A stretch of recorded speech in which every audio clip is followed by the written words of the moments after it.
Witam Państwa serdecznie, witam i zapraszam do programu.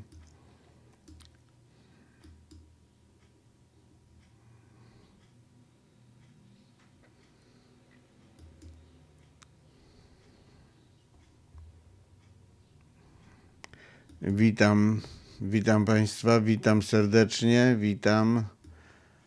No i będziemy dzisiaj mieli trochę programu. Więcej informacji później troszkę. Poczekamy, aż się wszyscy włączą, jak zwykle.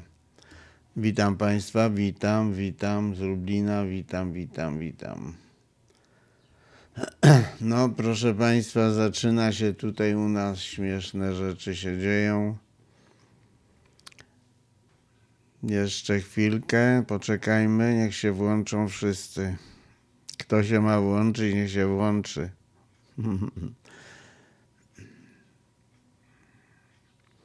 Zaraz zobaczycie program, naprawdę chciałem tutaj napisać w tytule, ale zablokowano mi to, nie można. W tytule tego nie mogłem powiedzieć.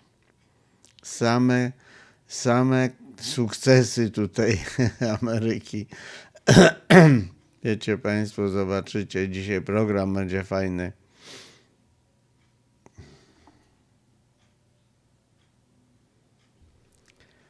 Wszystko jedno, co tam piszecie. Na razie ja czekam, aż się włączycie więcej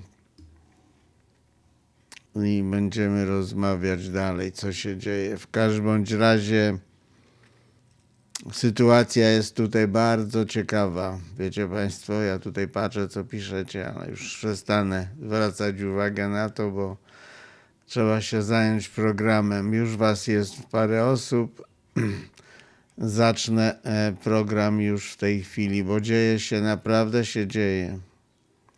Ale przeczytam, bo nie chcę sam tutaj mówić, co ja myślę o tym. Poczytam Państwu, co ja mam przygotowane. Zaczynamy.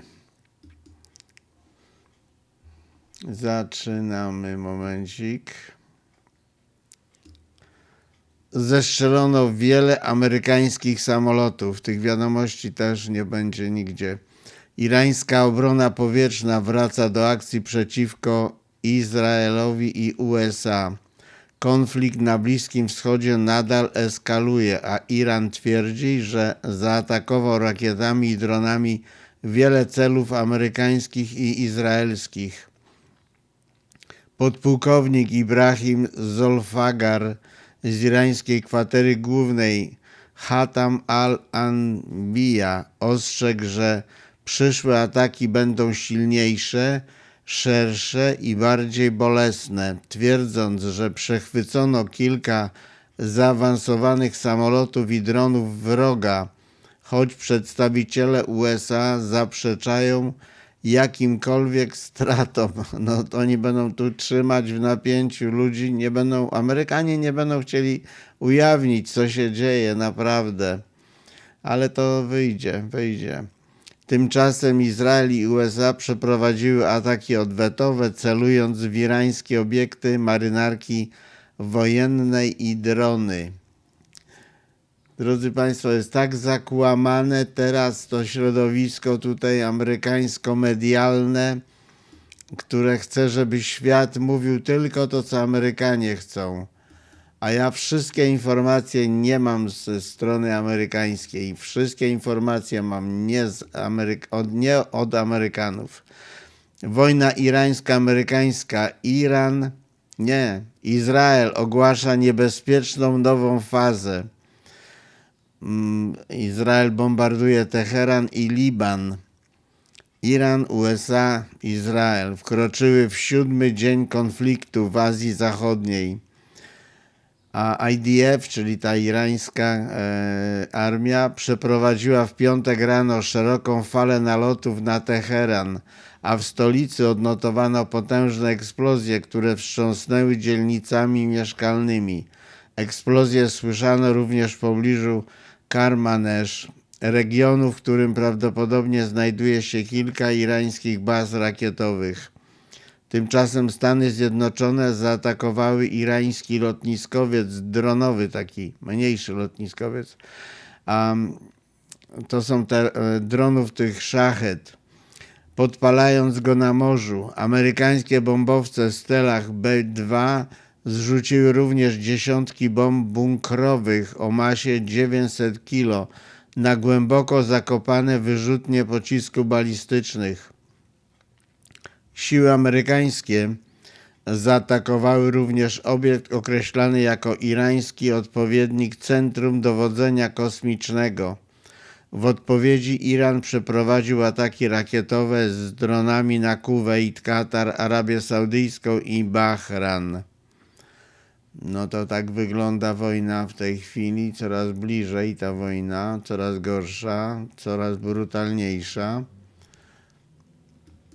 I zaraz będziecie wiedzieli dalej. Macie, Iran atakuje hotele żołnierzy amerykańskich i izraelskich w krajach arabskich. Wojna irańsko-izraelsko-amerykańska. Tak to można określić. Napięcia na Bliskim Wschodzie rosną, a Iran przeprowadza kolejne ataki w ramach trwającego konfliktu irańsko-izraelsko-amerykańskiego. Doniesienia mówią, że pociski i drony ostrzelały budynki w Manamie, stolicy Bahrajnu, w tym hotel i pobliskie osiedla, w których przebywali obcokrajowcy. Władze potwierdziły wybuch pożarów, ale nie odnotowano ofiar śmiertelnych.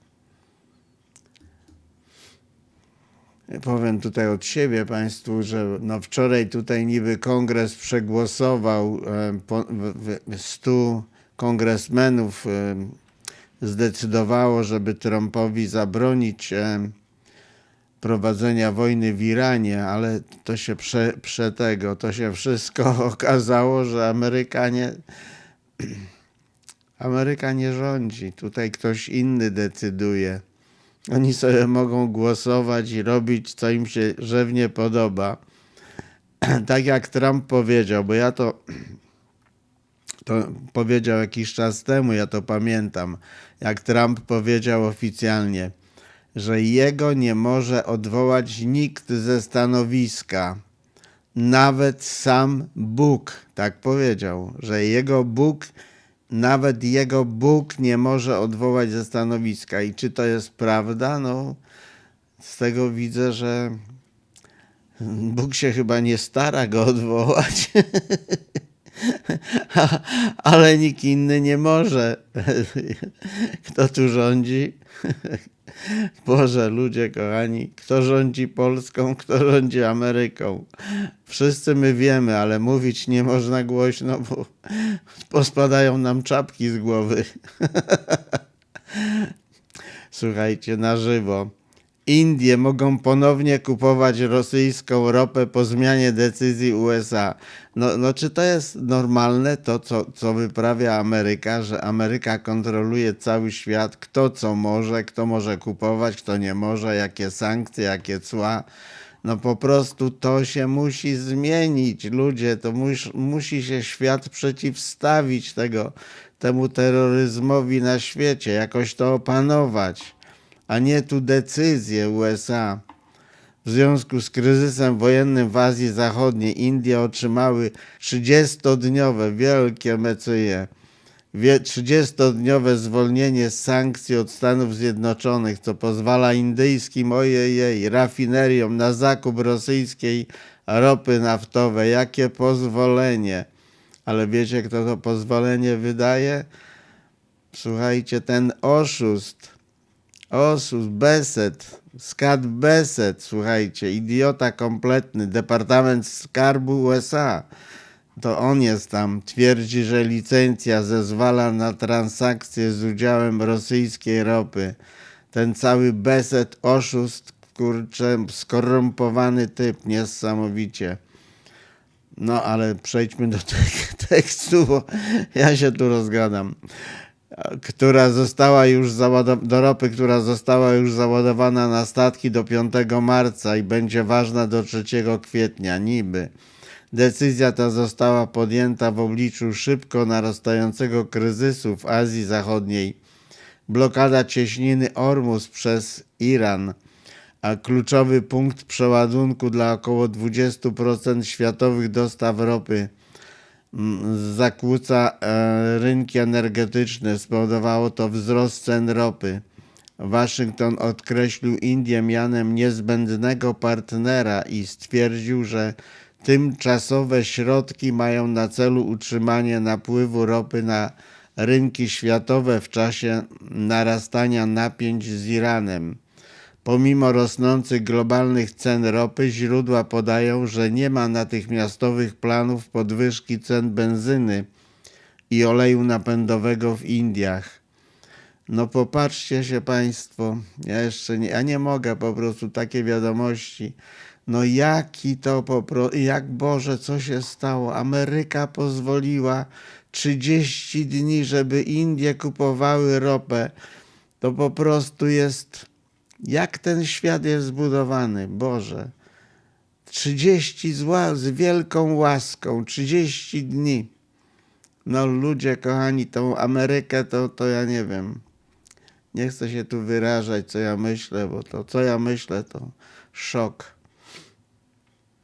Irańskie pociski przebijają wart $3 miliardy amerykański radar THAAD w Jordanii. Zdjęcia satelitarne pokazują uszkodzenia. Analiza obrazów satelitarnych sugeruje, że systemy radarowe powiązane z amerykańskimi sieciami obrony przeciwrakietowej w Azji Zachodniej mogą być celem ataków we wczesnej fazie konfliktu z Iranem.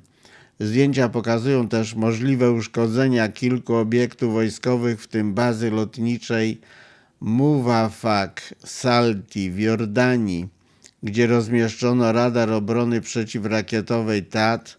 W pobliżu instalacji radarowej zauważono 2 kratery uderzeniowe o szerokości około 4 metrów, co wskazuje na możliwość wielokrotnych ataków. Radary te dostarczają kluczowych danych wczesnego ostrzegania i namierzania celów do przechwytywania pocisków balistycznych i dronów. Analitycy twierdzą, że wyłączenie tych systemów mogłoby osłabić regionalne zdolności obrony przeciwlotniczej i sieci przechwytywania pocisków.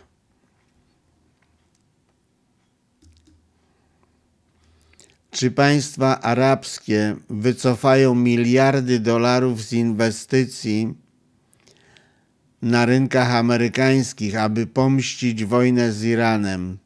Eskalacja wojny między Izraelem, Stanami Zjednoczonymi i Iranem wywołuje silne wstrząsy gospodarcze na Bliskim Wschodzie.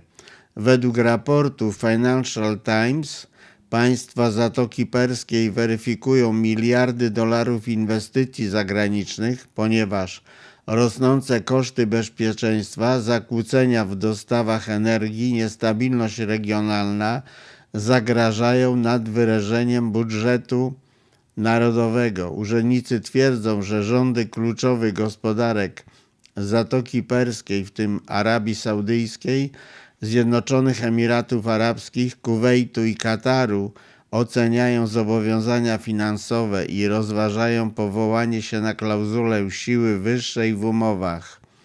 W obliczu eskalacji napięć i spowolnienia żeglugi przez kluczową cieśninę Ormus analitycy ostrzegają, że wojna może zakłócić globalne rynki energii i zmusić rządy państw Zatoki Perskiej do przekierowania wydatków na obronność i stabilność wewnętrzną, co potencjalnie zmieni globalny przepływ inwestycji. No tam piękny ten Dubaj zniszczony, tam walki są straszne, strasznie. A teraz trzymajcie się mocno, co wam powiem. Trzymajcie się, bo pokażę wam też video. Dobrze? Pokażę wam wideo. Tutaj może na to mi pozwolą, żebym to pokazał, to video. Wiecie? Ale się trzymajcie mocno.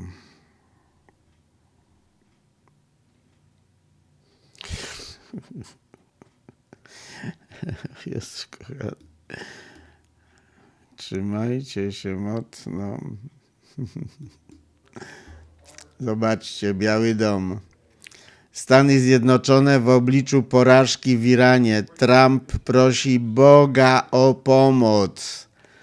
Trump prosi Boga o pomoc. Organizuje spotkanie modlitewne dla pastorów. Patrzcie, jak się wszyscy modlą. Prezydent USA Donald Trump zaprosił pastorów z całego kraju do Białego Domu na spotkanie modlitewne w gabinecie owalnym w związku z narastającymi napięciami w stosunkach z Iranem. Nagranie wideo opublikowane w czwartek, wczoraj, pokazuje pastorów, którzy kładą ręce na Trumpie, modląc się o mądrość, no trzeba się modlić o mądrość tego gościa, siłę i ochronę dla prezydenta i żołnierzy amerykańskich. Tak, modlitwie przewodniczył pastor Tom Mullen, który prosił Boga o prowadzenie Trumpa w trudnych czasach, z którymi zmaga się naród. Jakie trudne czasy, po cholerę wojnę wywołał. Spotkanie odbyło się kilka dni po rozpoczęciu przez Stany Zjednoczone operacji Epicka Furia, wymierzonej w irańską infrastrukturę wojenną, wojskową i przywódców w obliczu narastających napięć regionalnych. No, kochani, czy coś takiego ktoś kiedyś widział, żeby jakiego on tam wyzwania jest, modlił się do Boga nagle? Wiecie, kim on jest, nie? Czy go ktoś widział kiedyś w kościele Trumpa? O, na pogrzebie raz był papieża. Był raz w kościele. Nigdy w kościele nie był ten człowieczek. Słuchajcie państwo, jakie jaja. O, mnie to po prostu doprowadziło do nie wiem. Wyłączam to, bo nie mogę. Zobaczcie, do czego dochodzi w Stanach Zjednoczonych. A kongres, senatorowie głosują, żeby go zatrzymać, tego szaleńca, zatrzymać wojnę, żeby to wstrzymać i nie mogą sobie dać rady, bo ktoś inny rządzi światem, kochani. Nie, Trump nie jest królem, królem nie jest, nic nie może. Ale ten cały zasrany ich tu kongres, ci senatorowie, to takie tylko, wiecie, pionki na szachach z tego, co wychodzi. Oni też nic nie mogą, nic, w ogóle nic. Sobie tam głosują, gadają i tego, ale to w ogóle nikt tego poważnie, ci co rządzą, nie biorą sobie tego poważnie w ogóle do serca. Zobaczcie państwo, co jest, co się dzieje, jak wygląda świat. No zobaczcie sami. Po prostu zobaczcie. To samo jest w Polsce. Ci tam skorumpowani to tylko kradną dla siebie ile mogą, ale kto faktycznie rządzi? Kto tam rządzi? Tam nikt nic nie może. Jak Trump klaśnie, tak, powie, polskie wojsko idzie na obronę Izraela, to Nawrocki od razu tak, panie, tak, panie prezydencie, tak, my tu wszyscy na kolanach przed panem, tak będzie, zobaczycie. Nie ma o czym mówić, kto rządzi światem, wiemy. Dobra, zmiana tematu, już się tutaj rozgadam. Słuchajcie państwo, tu jest inny problem. Cały eksport może zostać zatrzymany. Kraj arabski ogłasza poważny globalny alarm w związku z nieustającymi atakami Iranu. Nasilający się konflikt w Iranie może wywołać ogromny globalny kryzys energetyczny, światowy, kochani. Twierdzi minister energii Kataru Saad Akabi. Kabi powiedział, że trwające działania wojenne mogą zmusić eksporterów energii z Zatoki Perskiej do ogłoszenia siły wyższej i całkowitego wstrzymania dostaw ropy i gazu w ciągu kilku tygodni. Katar, jeden z największych producentów skroplonego gazu ziemnego na świecie, wstrzymał już produkcję LNG. Po tym jak Iran rozpoczął odwetowe ataki w Zatokie Perskiej, kraj ten odpowiada za około 20% światowych dostaw tego gazu skroplonego LNG, co sprawia, że jego eksport ma kluczowe znaczenie dla rynków energetycznych w Azji i Europie. Kabi ostrzegł, że zakłócenia w żegludze przez cieśninę Ormus mogą spowodować gwałtowny wzrost cen ropy naftowej do $150 za baryłkę w ciągu zaledwie kilku tygodni, a globalne ceny gazu mogą gwałtownie wzrosnąć, nawet jeśli walki wkrótce ustaną. Eksperci twierdzą, że odbudowa łańcuchów dostaw energii może potrwać miesiące na razie, bo wojna dalej trwa. Na razie może to potrwać miesiące, ale to jest problem dla całego świata przez tego szaleńca naszego. Problem dla całego świata. Wywołał z grupą taką, wiecie, szaleńców samych, diabłów. Wojna z Iranem to wojna światowa. Korea Południowa przystąpi do wojny z Iranem, łącząc siły z USA i Izraelem. Przewożenie broni, słuchajcie, przewożenie broni. Korea Południowa może wkrótce zostać wciągnięta w wojnę z Iranem. Waszyngton przygotowuje się do przeniesienia systemów obrony przeciwrakietowej Patriot z Korei Południowej na Bliski Wschód. Minister spraw zagranicznych Korei Południowej Cho Chun potwierdził, że Waszyngton i Seul prowadzą obecnie rozmowy na temat ponownego rozmieszczenia części amerykańskich baterii systemu obrony przeciwrakietowej Patriot przeciwko Iranowi, stacjonujących obecnie w Korei Południowej. Systemy rakietowe są przygotowywane do transportu z amerykańskiej bazy lotniczej Osan. Wojna się rozprzestrzenia. Grozi nam naprawdę trzecia wojna światowa przez tych... Oj Boże, mi się chce powiedzieć, nie mogę. Ostrzeżenie Lawrowa przed Iranem na żywo. Rosja ostrzega prezydenta Trumpa przed tragicznymi konsekwencjami. Ostrzeżenie Moskwy przed trzecią wojną światową. Minister spraw zagranicznych Rosji Siergiej Lawrow wydał to wszystko dzisiaj, stanowcze ostrzeżenie dla Stanów Zjednoczonych i prezydenta Donalda Trumpa, stwierdzając, że trwająca wojna z Iranem zagraża globalnemu pokojowi i może przerodzić się w trzecią wojnę światową. Na ważnej konferencji prasowej Lawrow oskarżył Stany Zjednoczone o wywoływanie konfliktu poprzez jednostronne wycofanie się z porozumienia nuklearnego z Iranem i obwinił mocarstwa zachodnie o zakłócanie normalizacji stosunków regionalnych między Iranem a państwami arabskimi. Ostrzegł, że NATO jest wciągane w konflikt, wykraczając poza swój mandat i że wojna niszczy kluczową infrastrukturę energetyczną w Zatoce Perskiej. Lawrow stwierdził, że konflikt, który nazwał agresją USA, grozi upadkiem prawa międzynarodowego i może stymulować globalny wyścig zbrojeń nuklearnych, ponieważ coraz więcej krajów dąży do posiadania broni atomowej w celu samoobrony. Skłoniło to Rosję do naciskania na rezolucję Rady Bezpieczeństwa ONZ w sprawie zakończenia działań wojennych.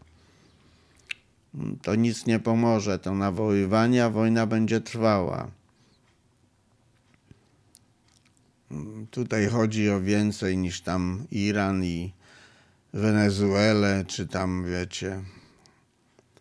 Tutaj chodzi, że ma powstać jakiś potężny kraj na Bliskim Wschodzie, który zajmie kilka różnych krajów siłą. A nie wiem, co się dzieje. No ale co? Wojna z Iranem może doprowadzić do załamania euro. Dobrze, że Polska jeszcze do euro nie weszła. Gospodarka Europy stoi w obliczu kolejnego wstrząsu.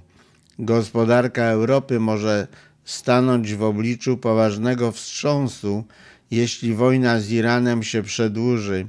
Eksperci ostrzegają, że rosnące ceny ropy naftowej, zakłócenia w dostawach energii i panika na rynkach mogą obniżyć wartość euro względem dolara amerykańskiego. W tym artykule wyjaśniamy, jak konflikt z Iranem wpływa na rynki globalne, dlaczego Europa jest na niego podatna i co zrobi to osłabienie euro, co to może oznaczać dla światowej gospodarki. No to już mówiłem, to wstrzymanie dostaw ropy. Tak to się dzieje. Ta wojna to też jest walka o to, żeby zniszczyć Chiny, żeby wstrzymać dedolaryzację, żeby zniszczyć BRICS. To wszystko o to. Kto ma pieniądze, to walczy. Kto ma kontrolę nad bankami. Co my tu znaczymy? Nic. My to ludzie zwykli, to nic. My to tylko tyle, żeby przeżyć swoje lata. Słuchajcie, Kongres USA na żywo. Prawodawca ujawnia tajne powiązania, przedstawia 10 najważniejszych posunięć Trumpa, powiązania Epsteina z Rosją. Senator Sheldon Whitehouse przedstawia szczegółową analizę powiązania uległości Donalda Trumpa wobec Władimira Putina z podejrzewaną siatką szantażową Jeffreya Epsteina powiązaną z Rosją, omawiając prokremlowskie posunięcia Trumpa, takie jak wstrzymanie broni, przejęcie strategii bezpieczeństwa chwalonej przez Rosję oraz powiązania Epsteina z rosyjskimi pieniędzmi, dziewczynkami i wywiadem, a następnie ostrzega, że Departament Sprawiedliwości zarządzany przez MAGA, pan Bondi tam kieruje, jego ta dupcia Trumpa, nadal ukrywa przed opinią publiczną kluczowe dokumenty dotyczące Epsteina związane z Trumpem. Widzicie państwo, co się dzieje? Co się dzieje?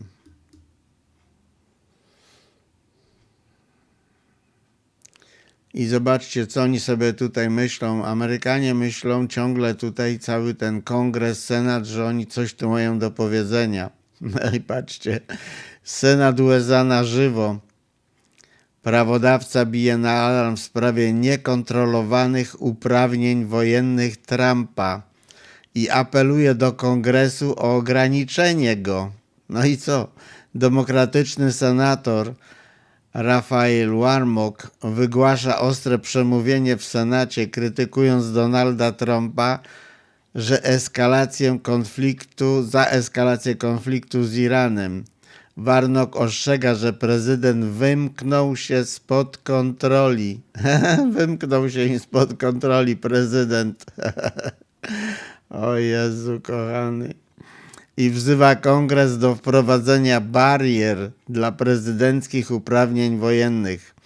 W przemówieniu Warnock twierdzi, że Trump zaatakował 7 krajów w pierwszym roku swojej prezydentury, oczywiście, nazywając to wydarzeniem bezprecedensowym w erze nowożytnej.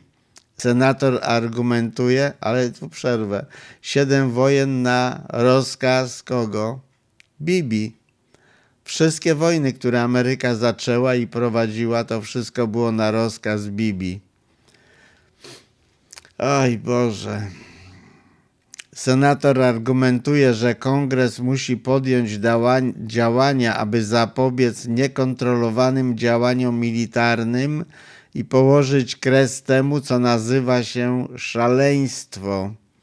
No to jest szaleństwo, ale Kongres nie ma Nie ma władzy w Ameryce, kochani. To tu nie rządzi Kongres, Senat, ani prezydent, ani Marco Rubio, ani Peter Hegseth w Pentagonie. Oni tu wszyscy to pionki na szachy. Jak to się mówi, na szachach, nie? To są pionki, dupki takie byle jakie. My możemy sobie tylko tu pogadać w telewizji, możemy sobie porozmawiać, ale tu wszystko jest... To wszystko, kochani,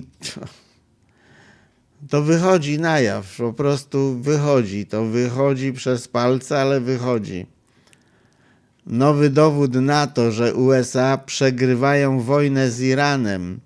Chaos i bunt, słuchajcie, chaos i bunt w ambasadzie USA w Izraelu. Bunt. No budzą się ludzie, nawet tam. A Teheran śmieje się z Trumpa. Wojna irańsko-amerykańsko-izraelska wywołuje obecnie zamęt poza polem bitwy. Doniesienia mówią o napięciach w ambasadzie USA w Izraelu, po tym jak w internecie pojawiły się wyciekłe e-maile powiązane z ambasadorem Mike'em Huckabee.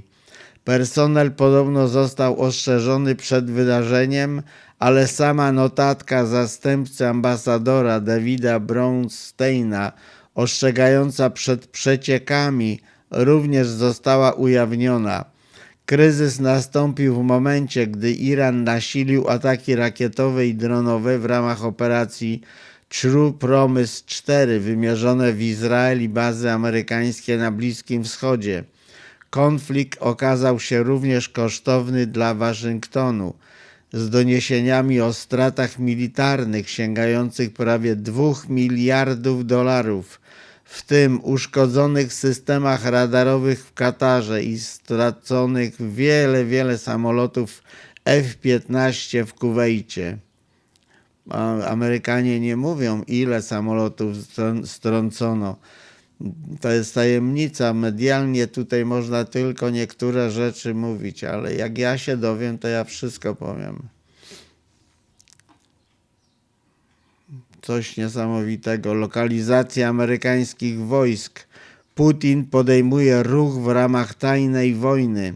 Szokujące informacje wywiadowcze ujawniają, że Rosja zbroi Iran. Według doniesień The Washington Post Rosja dostarcza Iranowi informacji wywiadowczych na temat lokalizacji amerykańskich zasobów wojskowych na Bliskim Wschodzie. Urzędnicy amerykańscy cytowani w raporcie twierdzą, że Moskwa udostępniła Iranowi informacje o amerykańskich okrętach wojennych, samolotach i systemach radarowych, potencjalnie pomagając Teheranowi śledzić i namierzać siły amerykańskie w rejonie. Wymiana informacji wywiadowczych miała rozpocząć się wkrótce po eskalacji ostatniego konfliktu, co wzbudziło obawy o szerszy geopolityczny wymiar wojny. Urzędnicy zaznajomieni z informacjami wywiadowczymi określili je jako pierwszy sygnał, że kolejny poważny rywal USA może pośrednio wspierać Iran w kryzysie. To jeszcze wszystko nic. Rosja Rosją. Idzie źle. Idzie bardzo źle. Rosja i Chiny nadchodzą. Teheran potwierdza wsparcie Rosji i Chin w obliczu napięć między USA a Izraelem. Minister spraw zagranicznych Iranu Abbas Araghchi powiedział, że Rosja i Chiny wspierają Teheran politycznie i na inne sposoby w obliczu eskalacji napięć ze Stanami Zjednoczonymi i Izraelem na Bliskim Wschodzie. Araghchi powiedział, że współpraca z Moskwą, w tym koordynacja wojskowa, jest kontynuowana w miarę pogłębiania się kryzysu regionalnego. Minister spraw zagranicznych Rosji Sergiej Ławrow wezwał do potępienia działań USA i Izraela oraz do zaprzestania ataków powodujących ofiary wśród ludności cywilnej. Tymczasem rzecznik chińskiego MSZ Mao Ning powiedział, że Pekin popiera dialog i zapowiedział, że specjalny wysłannik uda się na Bliski Wschód, aby pomóc w deeskalacji napięć, podkreślając rosnące globalne znaczenie dyplomatyczne w konflikcie z Iranem. Ale nieuniknione jest, żeby Chiny weszły do tego konfliktu ze względu na to, że Chiny muszą korzystać z ropy z Iranu, bo inaczej to Chiny by padły. Muszą mieć tą zapewnioną ciągłość dostaw ropy, także na pewno wejdą.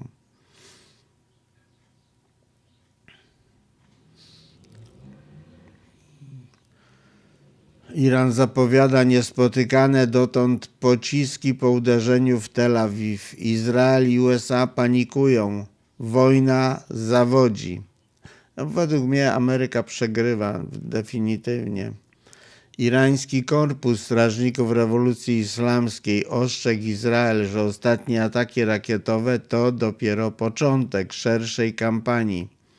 Po wystrzeleniu pocisków Haram-Shar 4 i Hajber w kierunku Tel Awiwu Iran twierdził, że zademonstrował wysoką precyzję, jednocześnie sugerując użycie niespotykanej dotąd broni, a teraz będzie ją używał w nadchodzących operacjach. Korpus Strażników Rewolucji Islamskiej stwierdził, że Teheran wykorzystał jedynie ułamek swojej siły militarnej i że bolesne ciosy będą kontynuowane w kolejnych falach. Iran twierdził również, że zaatakował amerykański niszczyciel tankowiec około 650 km od wybrzeża, używając pocisków Gadr 380 i Talej, jakiś tam Talej. Izrael poinformował, że większość nadlatujących pocisków została przechwycona i zaprzeczył potwierdzeniom i uderzeniom dronów. No niestety, tak to jest.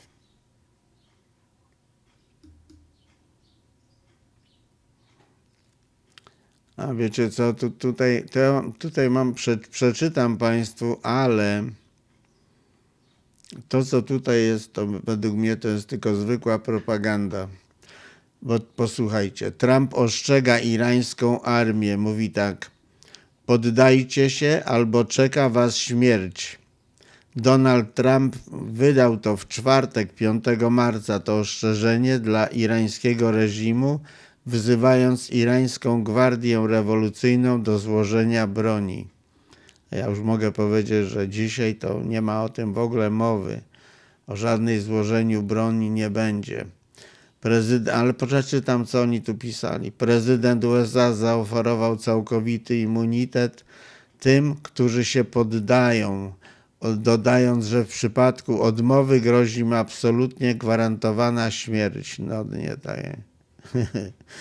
Przemawiając w Białym Domu, wiecie, to już nie będę tego kontynuował. Bzdury kompletne tego pomarańczowego. On tu nic nie może. Jedziemy dalej. Izrael atakuje Hezbollah w Libanie. I widzicie Państwo, o co tu chodzi? Po co ma Izrael atakować w Libanie? Po co ma atakować w Syrii? Po co ma atakować naokoło tam siebie? Wykorzystuje, że wojska amerykańskie za nim stoi, nie? To Izrael atakuje Hezbollah w Libanie, a wojna w Iranie szaleje już drugi tydzień. Teheran rozbija fantazję Trumpa o zmianie reżimu. Sojusznicy USA walczą o zawieszenie broni, ale 7 dni po rozpoczęciu eskalacji wojny irańsko-izraelsko-amerykańskiej konflikt nie wykazuje oznak spowolnienia. Prezydent Iranu Masoud Pezeshkian twierdzi, że kilka krajów po cichu rozpoczęło mediacje w celu zakończenia wojny. Choć nie wymienił ich z nazwy, ale Katar, Turcja, Egipt i Oman zaoferowały pośrednictwo w rozmowach od czasu rozpoczęcia wspólnych ataków na Iran przez USA i Izrael. Tutaj to żadnych rozmów nie powinno się prowadzić z Ameryką, tylko wszystko z Izraelem, tam z Netanyahu, a nie z Ameryką, która tu jest w tym wypadku tylko narzędziem. No ale Teheran jednak twierdzi, że każda mediacja musi dotyczyć tych, którzy zapalili ten konflikt. Na polu bitwy wojna się zaostrza. Izraelskie ataki uderzają w Teheran w ramach tego, co urzędnicy nazywają nową fazą kampanii, podczas gdy Stany Zjednoczone rozmieściły bombowce Stealth B-2, zrzucając bomby penetrujące bunkry na irańskie podziemne wyrzutnie rakiet. Liczba ofiar śmiertelnych w Iranie przekroczyła już 1200, ale ile Amerykanów zginęło? Absolutna cisza. Oni tam zostali przy 6, jakby do tej pory nikt nie zginął, nie? Nikt, a te bazy, które zniszczyli? No kochani. Iran tymczasem zapowiada odwet, wyszczeliwując rakiety i drony w całym regionie, co wywołało alarmy z Tel Awiwu do Arabii Saudyjskiej, Zjednoczonych Emiratów Arabskich i innych krajów Zatoki Perskiej. W Iranie syn Chameniego, Mochtaba Chameni, wyłania się jako potencjalny następca. No, będzie pewnie nowy następca. Trump chciałby rządzić, ale staruszek się pcha do wojny jeszcze tuż przed tym, jak padnie schorowany. Matko Boska. To jest naprawdę, to wszystko to jest wielka, wielka bzdura, ta wojna i to wszystko. Irańska obrona powietrzna dominuje. 900 dronów Hermes i Heron zneutralizowanych. Irański Korpus Strażników Rewolucji Islamskiej twierdzi, że zestrzelił aż 900 wrogich dronów, w tym zaawansowane izraelskie bezzałogowe statki powietrzne Hermes 900 i Heron nad irańskim, irackim, syryjskim, libańskim i jemeńskim niebem. Widzicie, gdzie wojna jest? Słuchajcie Państwo. Zestrzelili te drony nad irańskim, irackim, syryjskim, libańskim i jemeńskim niebem. Czyli te wszystkie kraje, jak wiecie, Iran, Irak, Syria, Liban i Jemen, to mają być nowe tereny. Wiecie kogo? To mają zająć te tereny. Teheran twierdzi, że Hermes 900 został zestrzelony w stanie nienaruszonym nad Asfahanem, co umożliwiło irańskim inżynierom wykorzystanie izraelskiej technologii. Bezzałogowe statki powietrzne Heron i inne zaawansowane drony stoją w obliczu tego samego losu, ponieważ zintegrowane systemy obrony powietrznej, radary dalekiego zasięgu i walka elektroniczna dominują w regionalnej przestrzeni powietrznej. Chociaż niektórzy analitycy ostrzegają, że skumulowane straty mogą obejmować mniejsze drony, strategiczny wpływ jest niezaprzeczalny, sygnalizując nową erę odstraszania i wojny dronów na Bliskim Wschodzie. Kochani Państwo, o co tu chodzi? Jeszcze raz Wam powiem. Iran, Irak, Syria, Liban i Jemen. Na razie. Oczywiście Gaza też. Co to ma być? Co to ma być, kochani? I co tutaj Kongres Amerykański może nam zrobić? Nic. Trump będzie na stanowisku tak długo, jak długo Bibi będzie chciał. Ale to nie tylko Bibi, nie? Bo tam za Bibi też stoją inni jeszcze, nie? Mają po prostu kontrolę nad światem. Iran masowo wystrzeliwuje rakiety balistyczne. Telewizja państwowa transmituje 2 kolejne odpalenia wymierzone w Izrael. Iran poinformował, że masowo wystrzelił rakiety balistyczne w kierunku Izraela. Podała irańska telewizja państwowa. Nagrania pokazują różne pociski wystrzeliwane w powietrze. W raporcie zidentyfikowano je jako Chaiber, Harmsar-4 i Fatah. Iran poinformował, że odpalenie rakiety stanowi 22. falę operacji Prawdziwa Obietnica, tak nazwali, operacja Prawdziwa Obietnica 4. Wszystkie rakiety na Izrael idą. W międzyczasie izraelskie naloty uderzyły w stolice Iranu i Libanu, a Stany Zjednoczone najwyraźniej zaatakowały irański lotniskowiec dronów na morzu, identyfikując kampanię wymierzoną w flotę okrętów wojennych Republiki Islamskiej. W piątek rano, to dzisiaj, nie? Iran rozpoczął nowe ataki odwetowe na sąsiednie kraje, kochani, w których stacjonują siły amerykańskie. Wojna na pełną skalę, kochani, się zaczyna. Znaczy zaczęła się, ale idzie coraz w gorszym kierunku. Coraz gorzej. Proszę Państwa, zobaczę, ile ja tu już nadaję. 46 minut. Jesteście?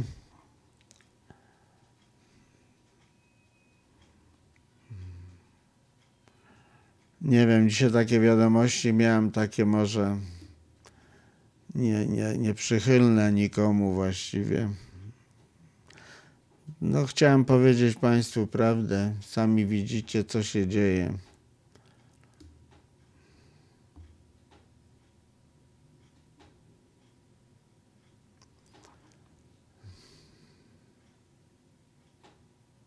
No i co? Myślicie o tym? Ma się... Tak, poklepał tak Trumpa po plecach, tak. Najlepszym prezydentem, tak, Izraela, tak. Że głupio im było, tak jest, to napisał pan Rafał. Tak jest, patrzę co piszecie, to jest wszystko prawda, wszystko prawda.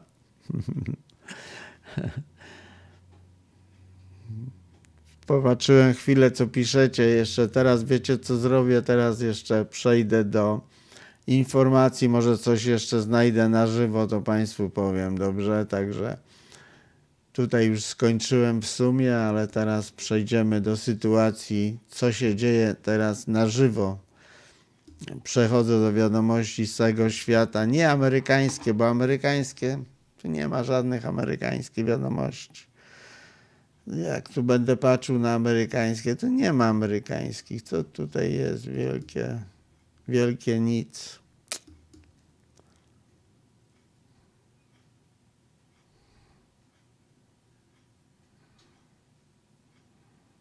Trump się martwi, narozrabiał. No, on narobił bagna tutaj, narobił.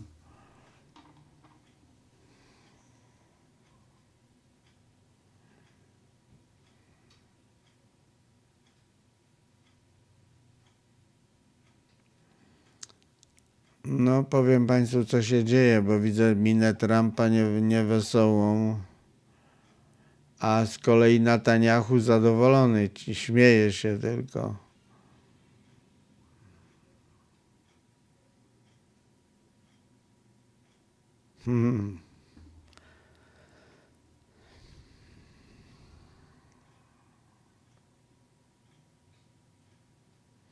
O, jakiś jest wielki, wiecie Państwo, wielki pożar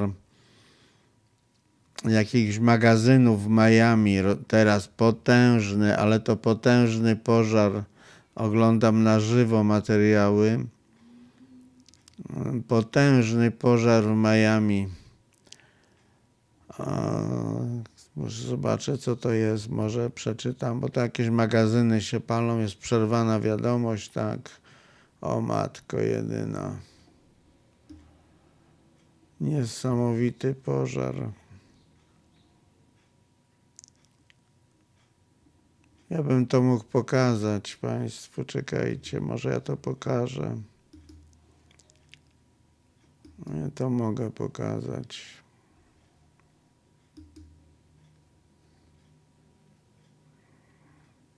Bardzo ładne są te ujęcia, to pokażę Państwu z helikoptera. Tylko chwilkę poczekajcie, ja to ściągnę sobie tutaj.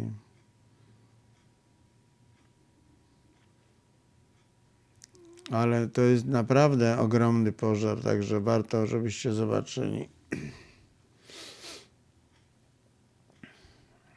Zaraz pokażę, zaraz.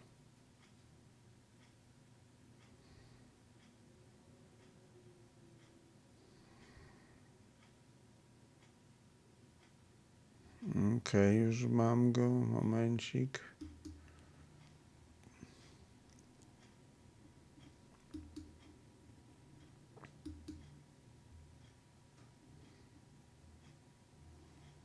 Ale się pali fest, naprawdę. To minutkę weźmie, wiecie Państwo, bo to tak wygląda, ale pokażę Wam, co się dzieje. To Miami wszystko. Niesamowity pożar.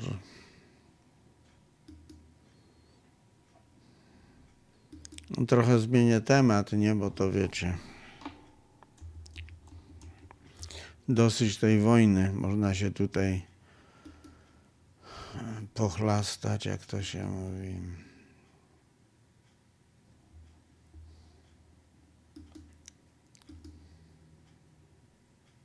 Zaraz Wam pokażę.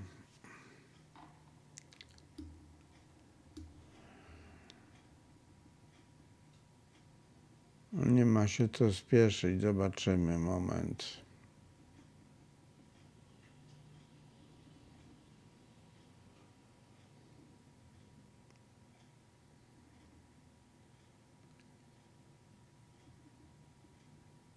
Momencik, bo nie wiem, gdzie to jest.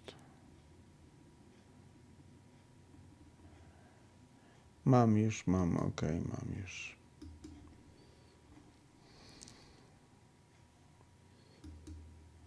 Zaraz pokażę, momencik.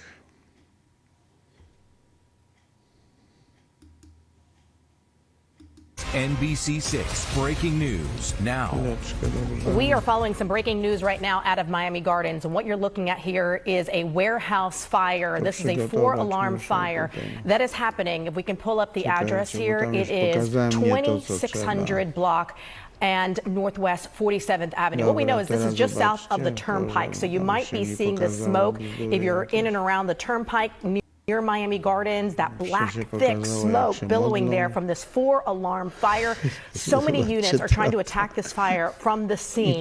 And if we're getting closer here, you can just see this is fully engulfed in that black smoke, speaking to what perhaps is inside. So this is a company, this is To się całkiem spali, są potężne magazyny, gigantyczne. Yep, it's a Global Warehouse Solutions and 3PL Fulfillment. Andrej, Miami. Again, this is in Miami Gardens. Just for some perspective, this is just north of the Northgate landfill. To the east is Skyway Elementary School. They are not being impacted. And there we see Miami-Dade Fire Rescue from the ladder here attacking this thing from all sides. As Chopper 6 was getting there, we saw just like the blasts of the flames into the air. There you see another fireball, just a massive 4-alarm fire here. Trying to get more information. on this facility, because of course you know, a warehouse storage facility, and you see a massive fire like this, and the first thing you think about is any people, right? Obviously what we see here from the outside is the fire trucks from Miami Dade Fire Rescues. They're attacking this from the ground, but looking to see if there's any cars around in the parking lot, any potential employees here, but they do operate this Global Warehouse Solutions. They operate Monday through Friday, 7 a.m. To 5 p.m. Shipping, receiving hours as well. They start earlier in the morning. So just getting a little bit more information about this facility that is completely engulfed this afternoon. Yeah, it looks like they hold inventory. So let's say there's a company that's importing furniture or something from overseas. This place essentially stores that inventory until the retailer can order it. So that's what we're understanding. So we can imagine there is a ton of inventory here. Not sure if that's what may have sparked the fire, but all of that is presumably damaged, and that's going to be obviously costly. But we're more concerned about the lives, right? And if there are people inside as this fire is raging, and you could see those trucks attacking it from the ground, but barely making a dent in that area because it stretches so far across this area.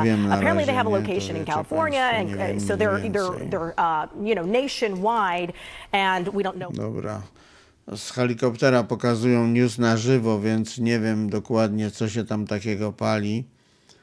W każdym bądź razie przejdę teraz do wiadomości, tu wrócę do wiadomości, które my mamy, żeby wam pokazać, powiedzieć, co się dzieje na świecie, a nie tam pożarze. Także zaraz wam pokażę, drodzy Państwo, za moment. Proszę poczekać cierpliwie, to wam pokażę. Tylko to bierze trochę czasu, to ja na żywo jestem.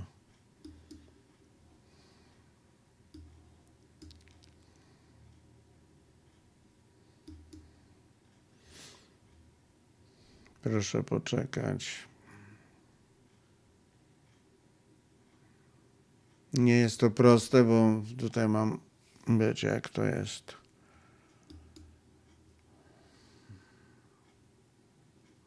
Cenzurę mam, nie? To wiecie Państwo. Chwileczkę.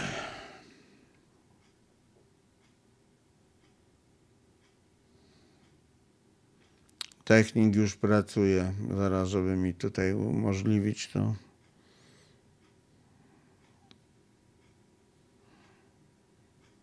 Momencik, już pracuję nad tym.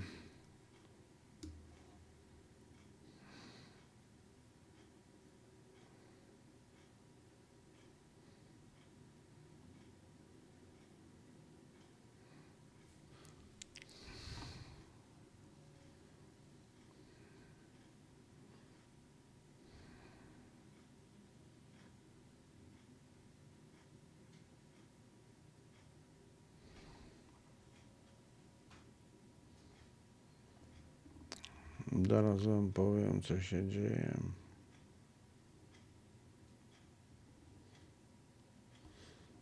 Nad Tel Awiwem jest po prostu... Niebo jest rozświetlone rakietami, tak atakują mocno Izrael. Bardzo mocno. Wielka akcja jest. A tu Amerykanie sobie dalej debatują, co zrobić. Senat i US House, wszyscy debatują, co z Trumpem zrobić, a Trump się śmieje z nich, tam modli się i w dupie ma. O Jezu, kochany, co tu się dzieje?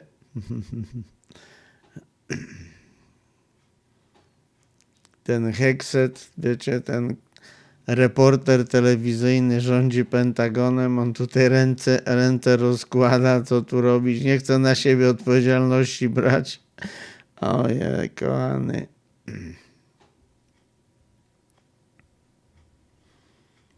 No i tutaj jest coś takiego ważnego, moment.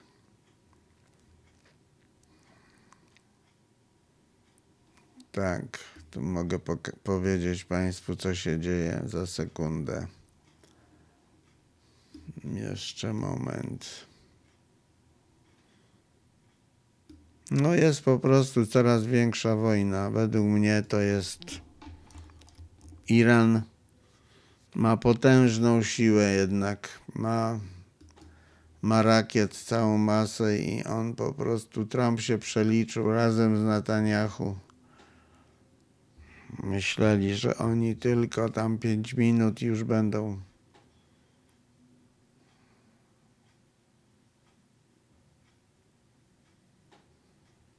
O ja pierdzielę, zaraz wam powiem.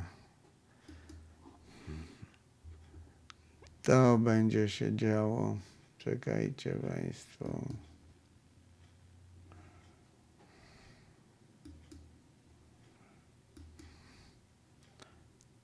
No, to będzie się działo, chwileczkę.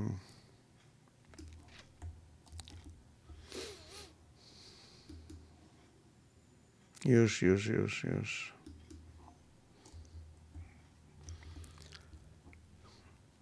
Marynarka wojenna USA jest w szoku. Iran ujawnia 2 pociski za okrętem wojennym Dena Revenge. Wiecie, to miejsce, gdzie jest broń atomowa izraelska. Iran twierdzi, że jego Korpus Strażników Rewolucji Islamskiej zaatakował niszczyciel marynarki wojennej USA tankujący paliwo. I tutaj, kochani, użył specjalny pocisk GAR-380 i pociski manewrujące. Korpus Strażników Rewolucji twierdzi, że atak wywołał ogromny pożar na pokładzie obu okrętów, zaciemniając niebo nad oceanem. Doniesienia o ataku pojawiły się w okresie narastających napięć, po tym jak amerykański okręt podwodny zatopił fregatę irańską u wybrzeży Sri Lanki, zabijając dziesiątki marynarzy. Teheran poprzysiągł zemstę i ostrzegł, że w czasie wojny będzie kontrolował cieśninę Ormus, zagrażając wszystkim statkom powiązanym ze Stanami Zjednoczonymi, Izraelem i ich sojusznikami. No niestety, Iran już ma pociski przeciwko statkom. Będzie po kolei mógł zatapiać te okręty amerykańskie. Tak wygląda, jeżeli nie zostanie powstrzymany. W tej chwili wygląda na to, że Amerykanie mają duży problem. Tak, bo Iran ma bardzo skomplikowaną broń, której tu nie przewidzieli. Ojej, co się dzieje?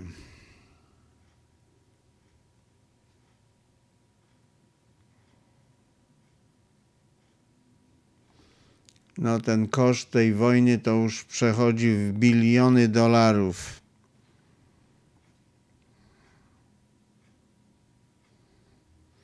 No i teraz jeszcze ujawniają, bo wiecie, Trump to jest wielki oszust. Oszust, jak to się mówi, tak?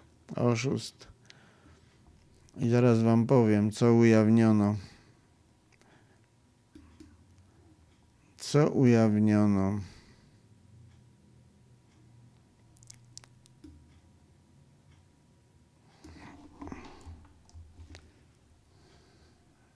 To jest oszust.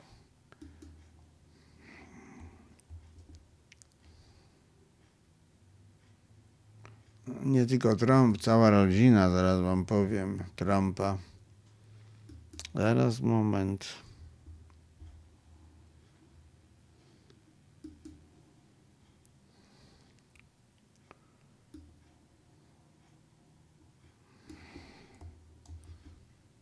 Zaraz, jeszcze sekundę. Wiadomość super.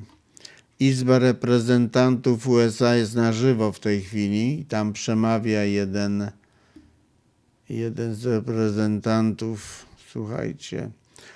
Rodzina Trumpa uwikłana jest w kryptowaluty. Przekręt na miliardy dolarów. Słyszycie państwo? Przekręt na miliardy dolarów. Reprezentant Al Green rozpoczyna odliczanie do impeachmentu Trumpa.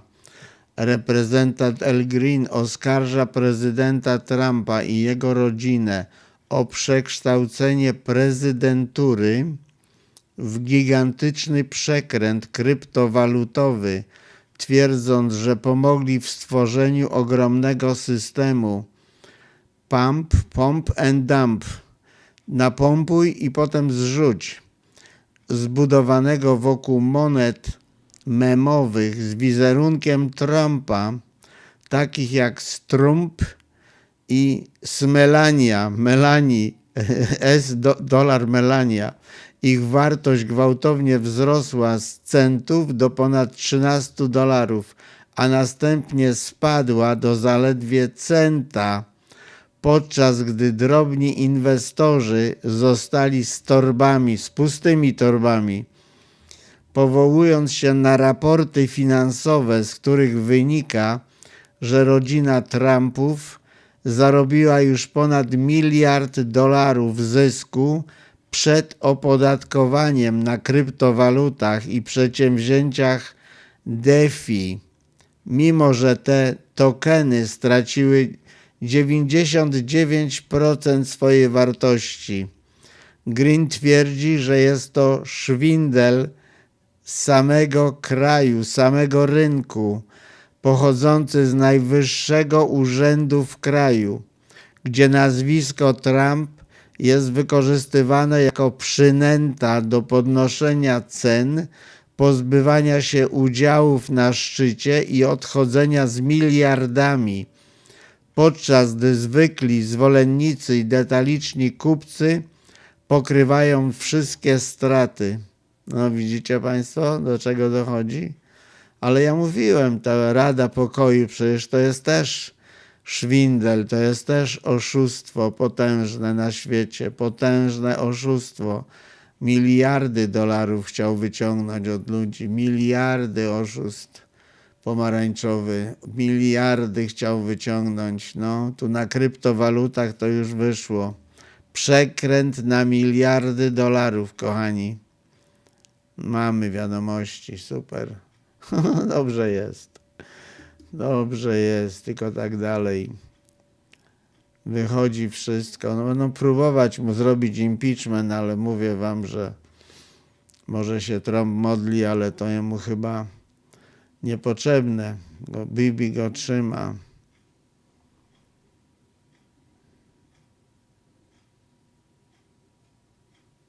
Wiecie co? Może się coś będzie działo, bo Trump ucieka. Poczekajcie Państwo, co za wiadomość jakaś niesamowita. Co się dzieje? No, ciekawa wiadomość, naprawdę.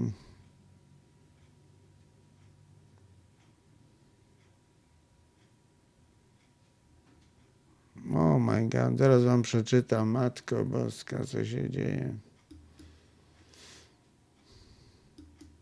No mówię, to jest oszust na stanowisku. Wykorzystuje, że gościu, że jest trzymany przez Bibi na stanowisku, to wykorzystuje i ustawia się w miliardy dolarów, nie?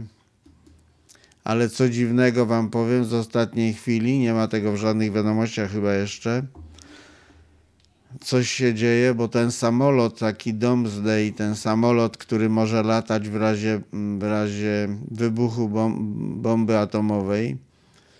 Słuchajcie, krąży tutaj samolot, ten właśnie krąży, który ma zabrać Trumpa w razie czego. Żeby przetrwał wojnę atomową. I teraz słuchajcie.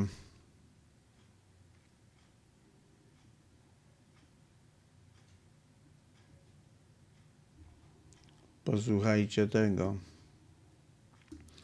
Dokumenty impeachmentu napływają błyskawicznie po tym, jak Trump nagle zniknął na arenie międzynarodowej.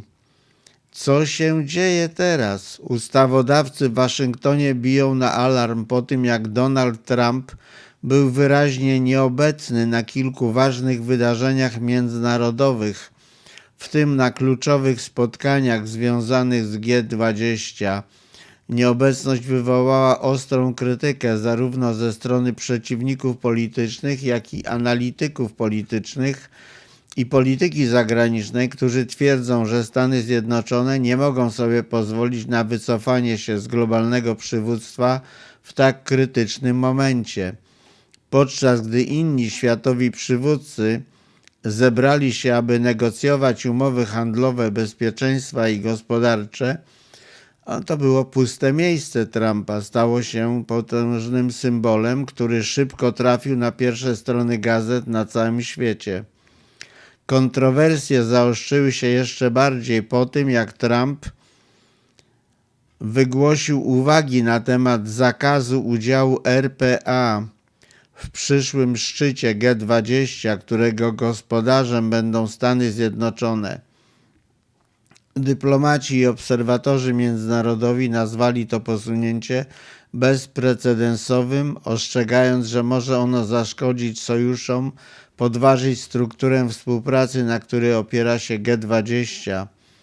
Po powrocie do Kongresu kilku prawodawców zaczęło otwarcie rozmawiać o wznowieniu starań o impeachment, argumentując, że zachowanie Trumpa na arenie międzynarodowej budzi poważne obawy dotyczące wykorzystania władzy prezydenckiej i roli Ameryki w dyplomacji światowej. No widzą, że Trump to, wiecie, jakiś manipulator, ucieka. No co tu się dzieje, kochani? Uciekł Trump, zniknął na arenie międzynarodowej. Nie chce nic mówić, bo on tu nie ma żadnej władzy, ten chłop nie ma nic do powiedzenia. Nie wiedzieliśmy? Wiedzieliśmy to, wiedzieliśmy. Ja przynajmniej wiedziałem, że to jest już dawno mówiłem. To chorągiewka taka powiewająca a to może taki nawet szachy, które przestawia się z miejsca na miejsce i strąca się w końcu któregoś dnia. I strącę go.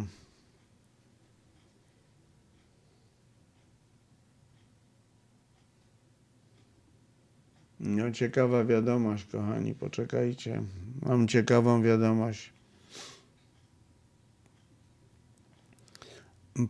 Jedna wiadomość to taka, że Iran właśnie rozpoczął atak, bardzo mocny atak nową bronią rakietową na Izrael w tej chwili właśnie. Rozpoczął potężny, ale to potężny atak. A druga informacja, czekajcie.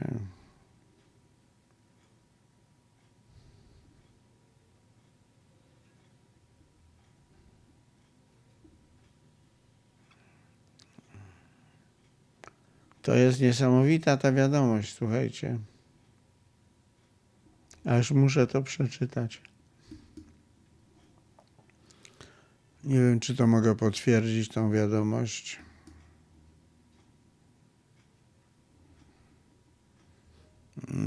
Nie mogę tej wiadomości potwierdzić. Jest taka wiadomość. Wiadomość jest taka, mogę tylko wspomnieć, że nie mogę potwierdzić, ale tutaj niby, że będą chcieli aresztować Trumpa. Ale to tylko mogę tak powiedzieć.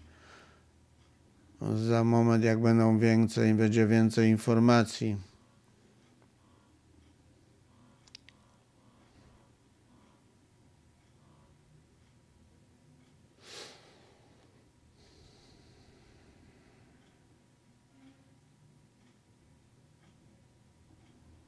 Proszę poczekać, bo się dzieje, naprawdę się dzieje.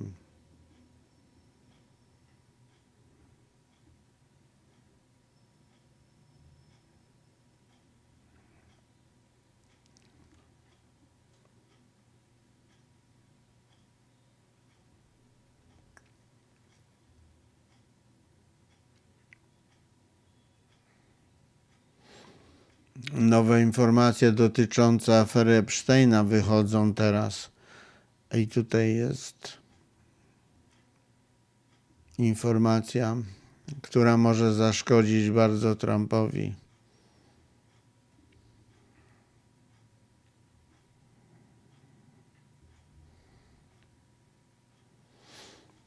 Chwileczkę, bo jest tak dużo wiadomości, że tu idzie zwariować.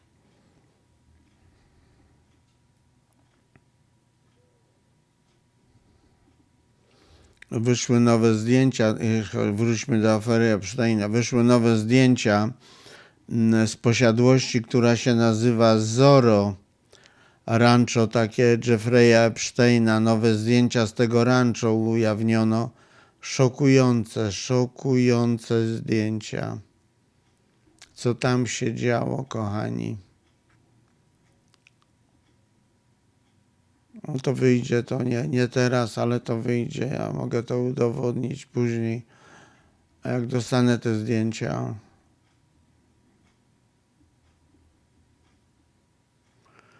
Te zdjęcia pochodzą z momentu, jak jeszcze Epstein żył i tam są po prostu pokazane jakieś laboratoria tajne, różne jakieś rzeczy, co tam się działo.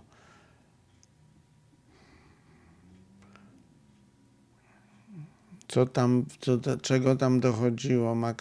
Makabra, jak to wyjdzie wszystko. Ale do tego wrócę, bo to będzie kontynuowane.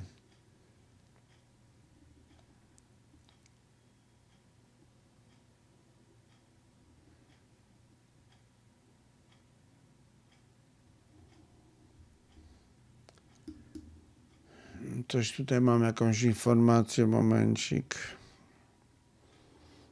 Ach, mnie ręka boli.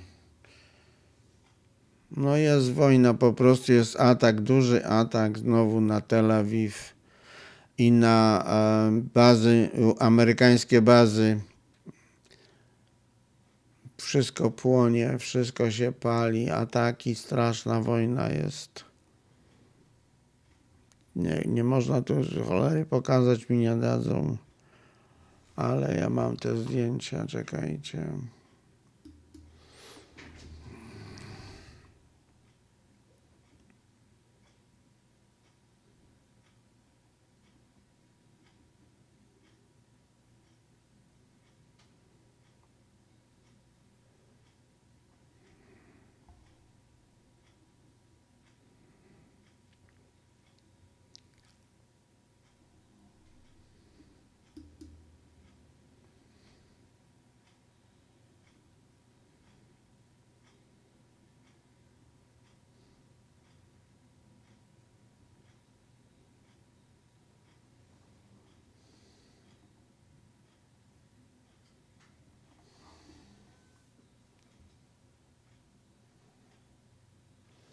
Chwileczkę, bo wiadomości dużo jest, moment.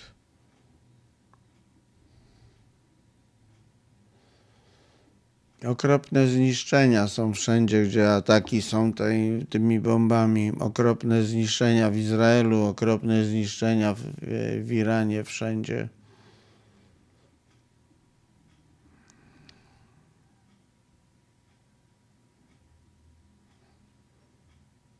Izraelskie samoloty rzuciły bomby na irańskie bazy, niby, które tam mają takie bazy podziemne, gdzie produkowana jest broń, rakiety. I teraz bombowce przyleciały B-2 z Telach. Amerykańskie bombowce rzucają bomby też na Iran, na to miejsce, gdzie strzelają rakiety. To się dzieje na żywo wszystko.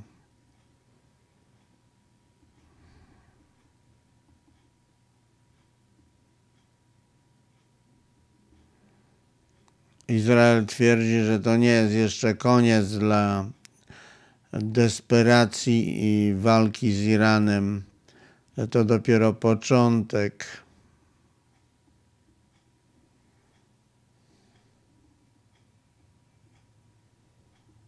No, ciekawy jestem.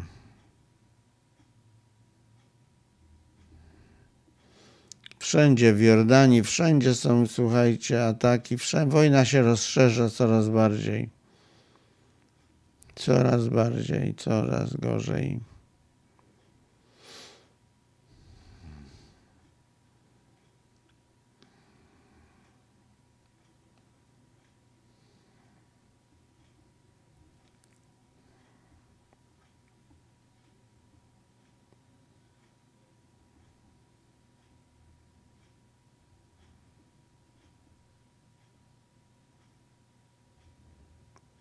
W tej chwili Izrael twierdzi, że zneutralizował, że zniszczył 6 irańskich wyrzutni rakietowych, że zniszczył.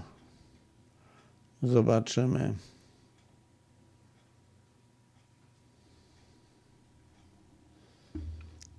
I kolejna wiadomość.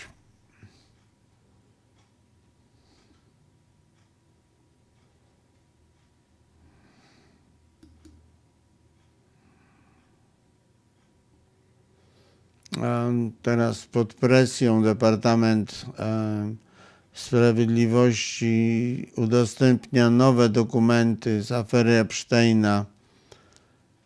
Tym bardziej to będą to już szokujące materiały.